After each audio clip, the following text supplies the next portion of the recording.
my queer Papel Picado series, and this is like 3 different printing days, because different colors.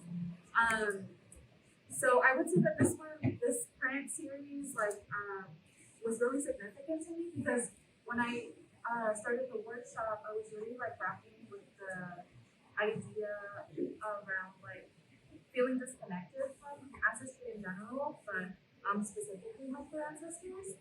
And I'm undocumented, and so I was constantly, I think, grappling in the beginning of the workshop with like the ways that migration and like the systemic issues have like prevented me from feeling connected to my history, my family, and just like the presence of borders. And so when I entered the workshop, I remember like expressing this feeling like lost, and one thing that brought me a lot of comfort that folks in the program uplifted was that we can remember our ancestors even if we might not have their names or record of them, because we know that they existed.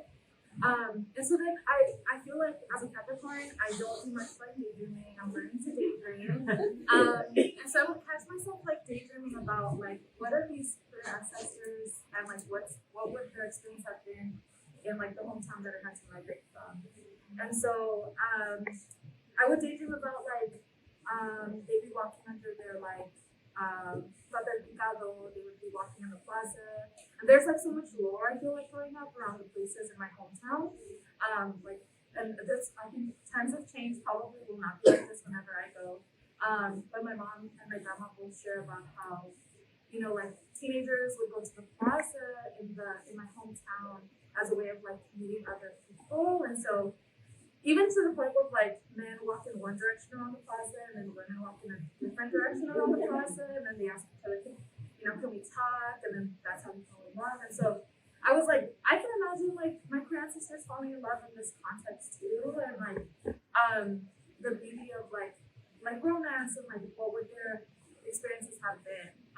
And it also I feel like was a way of like imagining myself into those settings too.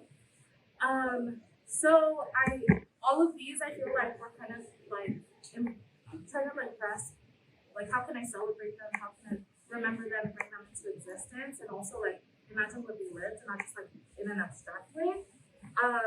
So each of them had like different influences. The first one says amor querido, but I play on words, so it's queer ego, but so I was like, oh my god, that's kind of cute.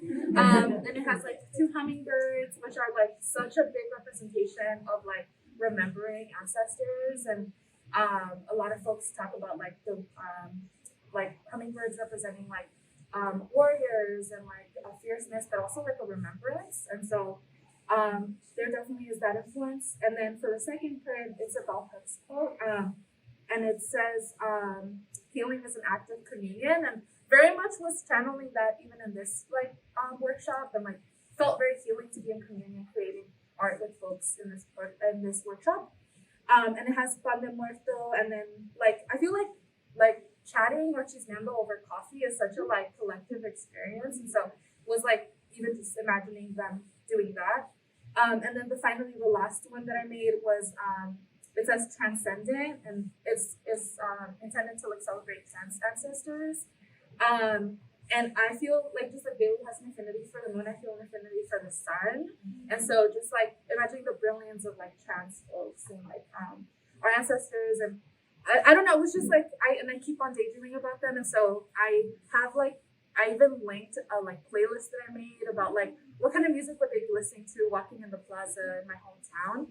And to me what came to mind are like boleros and trios and like romance, you know. So it brought a lot of healing, and it also like even sparked up a lot of conversations with like the elders in my family and my community. And so I feel very like connected, and I learned how to sew, which I've been telling myself I was gonna learn for years, and so I'm walking away with a skill, you know, on top of that. And I really appreciate the encouragement from Katie, who like saw this spot on the staircase and like was like, hey, how about like we make like some kind of flag where we can like string them up. So yeah, it felt like a beautiful process, and like really then encouraged me to like keep on daydreaming about like ancestors.